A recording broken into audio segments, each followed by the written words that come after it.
নমস্কার, আজকে একটি নতুন টপিক নিয়ে চলে এসেছি। যদি টপিকটি ভালো লাগে তাহলে লাইক এবং সাবস্ক্রাইব করে দেবেন এবং শেয়ার করবেন এবং চ্যানেলটির সঙ্গে থাকবেন এডুকেশান উইথ মিতালি। আজকের বিষয়টি হলো উচ্চ ঝুঁকিপূর্ণ মা আমরা কাদের বলবো।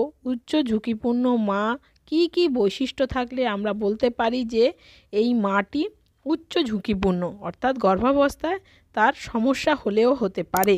তাহলে আমি যদি আগে থেকে বুঝতে পারি যে এই মা বা আমার বাড়িতে যে গর্ভবতী মা রয়েছে সে উচ্চ ঝুঁকিপূর্ণ, তাহলে তাকে সঠিক ট্রিটমেন্টের আওতায় খুবই দ্রুত নিয়ে আসতে পারবো। সেই জন্য আমাদের প্রত্যেকের জেনে রাখা উচিত যে আমার বাড়িতে যে গর্ভবতী মা রয়েছে সেই মাটি উচ্চ ঝুঁকিপূর্ণ কিনা।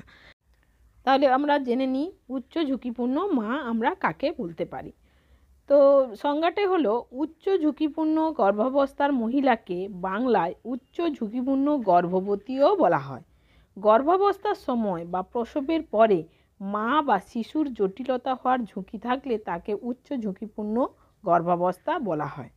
তাহলে উচ্চ ঝুঁকিপূর্ণ মার বৈশিষ্ট্যগুলি কী, অর্থাৎ উচ্চ ঝুঁকিপূর্ণ মা আমরা কখন বলবো, কি কি বৈশিষ্ট্যের অধিকারী হলে আমরা একটি গর্ভবতী মাকে উচ্চ ঝুঁকিপূর্ণ বলতে পারি। তাহলে প্রথম পয়েন্টেই জেনে নেওয়া যাক। প্রথম পয়েন্টটি হলো পূর্বের গর্ভাবস্থায় এলইউসিএস বা সিজার। পূর্বের গর্ভাবস্থা কি, যদি আগের শিশুটি, যদি এই বাচ্চাটি দ্বিতীয় বা তৃতীয় হয় তাহলে আগের শিশুটি, প্রথম যে শিশুটি জন্মেছে বা তৃতীয় যদি হয় তার দ্বিতীয় বা প্রথম শিশুটি যে জন্মেছে সেটি যদি সিজার হয়ে থাকে তাহলে কিন্তু হাই রিস্ক বা ঝুঁকিপূর্ণ।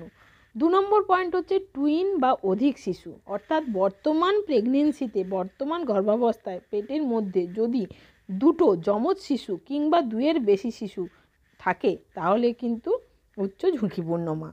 3 নম্বর কি, জিডিএম, অর্থাৎ জেস্টেশনাল ডায়াবেটিক মেলাইটাস, অর্থাৎ তার কোনো ডায়াবেটিকের হিস্ট্রি ছিল না, সুগারের হিস্ট্রি ছিল না, কিন্তু প্রেগনেন্সি আসার পরে দেখা গেল তার ডায়াবেটিক মেলাইটাস হয়েছে, অর্থাৎ সুগারটা অধিক পরিমাণে বেড়ে গেছে, তাকে বলা হয় জেস্টেশনাল ডায়াবেটিক মেলাইটাস। এই জেস্টেশনাল ডায়াবেটিক মেলাইটাস কীভাবে দেখা হয়, তাহলে প্রেগনেন্সি হওয়ার পর প্রথমেই যেদিন জানতে পেরে গেল যে উনি প্রেগনেন্ট, কিসের মাধ্যমে জানতে পারলো, যে ইউরিন টেস্টের মাধ্যমে, অর্থাৎ প্রস্রাব পরীক্ষার মাধ্যমে জানা গেল যে উনি প্রেগনেন্ট। তখন কি করা হয়, তখন একটি গ্লুকোজ টেস্ট করা হয়। গ্লুকোজ টেস্ট কেমন না, ওই একটি পাউডার দেওয়া হয়, সেটা খেলো, খাওয়ার 2 ঘন্টার পরে দেখা গেল যে তার যদি 140 mg 140 মিলিগ্রামের বেশি সুগার থাকে তাহলে কিন্তু উনি ডিটেক্ট হলেন যে জেস্টেশনাল ডায়াবেটিক মেলাইটাস। কিন্তু তার আগের হিস্ট্রি ছিল তার কোনো সুগার ছিল না, দেখা গেল তার 70, 70, 80 এরকম সুগার ছিল, অর্থাৎ 70, 80 তো নর্মাল, তাহলে কোনো সুগার ছিল না, 110-এর নিচে নর্মাল, তাহলে তার হিস্ট্রি ছিল না। কিন্তু যেহেতু প্রেগনেন্ট হয়েছে, এখন তার 12 সপ্তাহের মধ্যে উনি চেক আপে এসছে এবং সুগারটা দেখা গেল যে ওই গ্লুকোজটা খাওয়ার পরে সুগারটা দেখা গেল যে তার 140 মিলিগ্রামের বেশি এসছে, তাহলে উনি কিন্তু ডিটেক্ট হয়ে গেলেন জিডিএম, তাহলে ওনার কিন্তু আলাদা ট্রিটমেন্ট লাগবে। তাহলে এই 3টি পয়েন্ট থাকলে হাই রিস্ক মা। এবার 4 নম্বর পয়েন্টে আসি, ডায়াবেটিক মেলাইটাস। তাহলে এটা কিন্তু ওটা ছিল যে প্রেগনেন্সি আসার জন্য, জিডিএমটা ছিল প্রেগনেন্সি আসার জন্য ডায়াবেটিক, কিন্তু এটার ক্ষেত্রে কী হলো, ডায়াবেটিক মেলাইটাস যে আগে থেকে ডিটেক্ট হয়েছে যে ওই গর্ভাবস্থার মা ডায়াবেটিক মেলাইটাসের গর্ভাবস্থার মা আগে থেকেই ডায়াবেটিক মেলাইটাস। তারপরে কি, পিআইএইচ মানে প্রেগনেন্সি ইনডিউসড হাইপারটেনশন, অর্থাৎ প্রেগনেন্সির সময় তার প্রেশার বেড়ে গেছে, তার প্রেশার হাই। তাহলে আমরা নর্মাল জানি 120/80 নর্মাল, তাহলে তার বেশি 130-র উপরেই চলে গেলে তাহলে প্রেগনেন্সির জন্য যদি তার হাইপারটেনশন থাকে তাহলে পিআইএইচ। আর কি, 6 নম্বর উচ্চ রক্তচাপ, অর্থাৎ যখন প্রেগনেন্ট হয়েছে তার আগে থেকেই উচ্চ রক্তচাপের মা, তিনি এখন বর্তমানে প্রেগনেন্ট হয়েছে, তাহলেও হাই রিস্ক। আর কি, 7 নম্বর হেপাটাইটিস বি যদি পজিটিভ থাকে, তাহলে হেপাটাইটিস বি পজিটিভ যদি মা হয় তাহলে তিনি কিন্তু হাই রিস্ক মা। 8 নম্বর কি, এইচআইভি পজিটিভ। এইচআইভি আমরা জানি যে এইচআইভি যদি পজিটিভ হয় তাহলে কিন্তু হাই রিস্ক মা।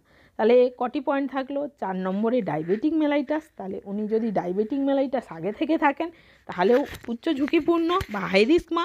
যদি পিআইএইচ হয়, অর্থাৎ প্রেগনেন্সি ইনডিউসড হাইপারটেনশন, প্রেগনেন্সির কারণে এখন হাইপারটেনশন হয়ে গেছে, 130-র উপরে বিপি চলে গেছে, উচ্চ রক্তচাপ আগে থেকে প্রিভিয়াস একটা হিস্ট্রি রয়েছে, ইতিহাস রয়েছে যে উনি প্রেশার নিয়েই মানে প্রেগনেন্সি হয়েছেন, তাহলে তার জন্য উচ্চ ঝুঁকিপূর্ণ। হেপাটাইটিস বি যদি পজিটিভ থাকে তাহলেও উচ্চ ঝুঁকিপূর্ণ, আর এইচআইভি পজিটিভ থাকলে তাহলে তো উচ্চ ঝুঁকিপূর্ণ হবেই। তাহলে এগুলো পয়েন্ট গেল। এরপরে আমরা নেক্সট পয়েন্টে যাওয়ার আগে আমরা এইগুলো নিয়ে আরেকটু ডিটেলসে জানবো, কিন্তু সেটা কখন জানবো, সেটা অন্য একটা পয়েন্ট আলাদা আলাদা করে জানবো। যেই জানার জন্য এই চ্যানেলের সঙ্গে থাকতে হবে। এডুকেশান উইথ মিতালি, এখানে ছোট্ট ছোট্ট টপিক আমরা শেয়ার করি, যেটা হচ্ছে আপনাদের প্রত্যেকের বাড়িতে কাজে লাগবে, এই জন্যই তাই এডুকেশান উইথ মিতালির সঙ্গে থাকুন। 9 নম্বর পয়েন্ট হচ্ছে সিফিলিস পজিটিভ। সিফিলিস পজিটিভ এটা এখন কম্বো কিটে এসে গেছে, যে এইচআইভির সঙ্গে সিফিলিসটাও দেখে নেওয়া হচ্ছে। তাহলে এইচআইভি এবং সিফিলিস পজিটিভ, এইচআইভি পজিটিভ থাকলে কী হলো, এইচআইভি পজিটিভ থাকলে হাই রিস্ক হলো। সিফিলিসও যদি পজিটিভ থাকে তাহলে সিফিলিস পজিটিভ হলেও কিন্তু হাই রিস্ক। তাহলে হাই রিস্ক হলে কী হবে, হাই রিস্ক হলে একটা গাইনি ডাক্তার দেখাতে হবে, সেখানে তার আলাদা একটা ট্রিটমেন্ট চলবে। এই জন্য উচ্চ ঝুঁকিপূর্ণ মা, ওই জন্য আগে খুঁজে বের করে নেওয়া হয় যে কে উচ্চ ঝুঁকিপূর্ণ মা। 10 নম্বর কি, উচ্চতা কম। তাহলে উচ্চতা কম মানে 4 ফুট 8 ইঞ্চির কম যদি হয়, 4 ফুট 8 ইঞ্চির কম যদি তার উচ্চতা হয়, তাহলে কি হবে, তার পেলভিক যে ক্যাভিটি আছে যেখানে বাচ্চাটা থাকে, তার পেলভিক ক্যাভিটি থেকে নর্মাল ডেলিভারি হতে তার সমস্যা হতে পারে। হ্যাঁ, ওই জন্য হাইট যদি কম হয়, উচ্চতা যদি কম হয়, তাহলেও কিন্তু উচ্চ ঝুঁকিপূর্ণ মা। 11 নম্বর পয়েন্ট, রক্তাল্পতা। রক্তাল্পতা মানে যাকে আমরা ইংলিশে জানি অ্যানিমিয়া। তাহলে রক্তাল্পতা কত ধরনের রক্তাল্পতা হয়, এখন আমরা জানি যে মাইল্ড, মডারেট, সিভিয়ার অ্যানিমিয়া যাকে বলে। Mild anaemia, moderate anaemia, severe anaemia.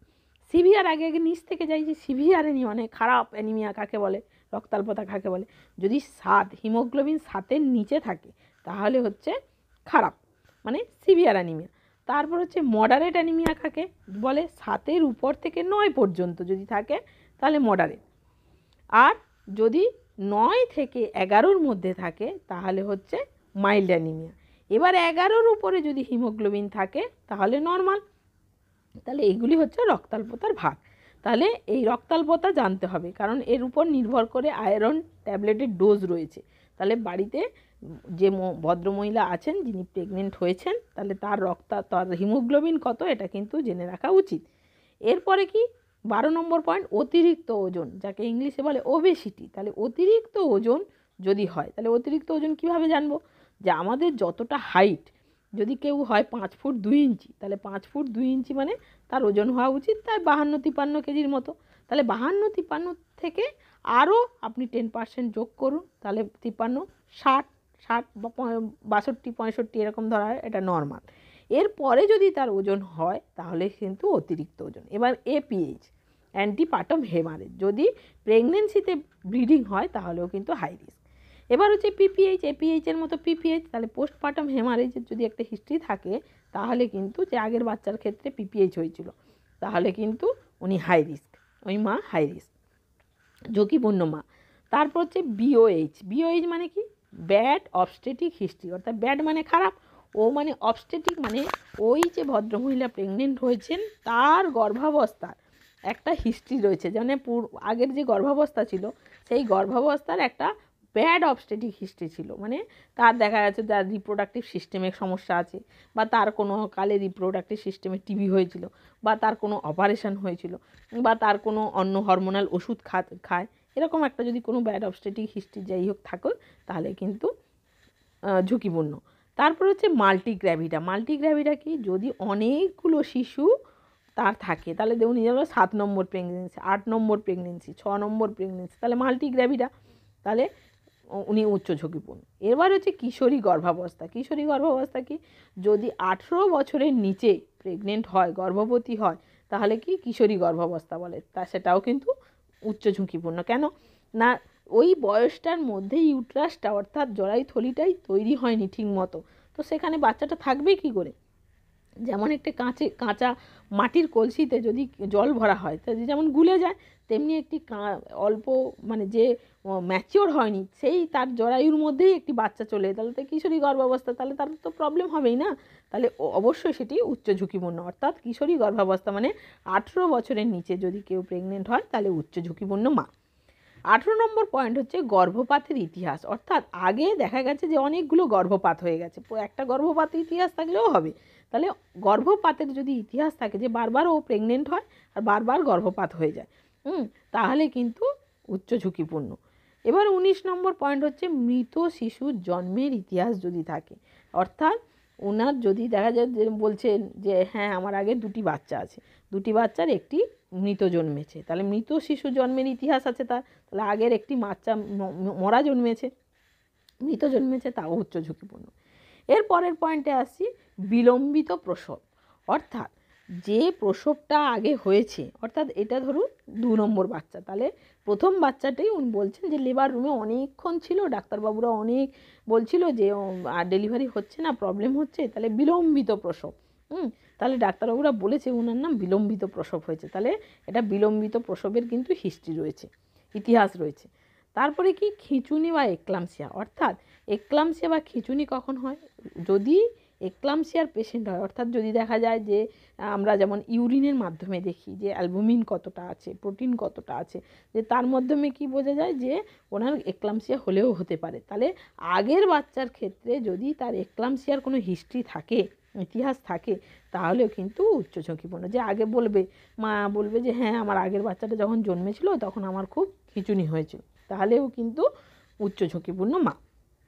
এরপরে 23 নম্বর পয়েন্টে কি আসছে যে RH নেগেটিভ, RH নেগেটিভ যদি রক্ত হয়, RH নেগেটিভ রক্ত যদি হয়, RH নেগেটিভ কি, যদি আমাদের কি জানি আমাদের রক্তের গ্রুপ A আছে, B আছে, AB আছে, O আছে, তাহলে A negative, B negative, O negative, AB negative, এই যে রক্ত গ্রুপগুলো হয়, যদি RH নেগেটিভ রক্ত হয় তাহলে কিন্তু উচ্চ ঝুঁকিপূর্ণ মা, কারণ তার একটা ইঞ্জেকশান দেওয়ার ব্যাপার থাকে, সেগুলো আমি আলাদা করে যখন বলবো তখন কিন্তু এগুলো আলাদা আলাদা থাকবে যে RH নেগেটিভ কেন RH নেগেটিভকে উচ্চ ঝুঁকিপূর্ণ বলা হয়।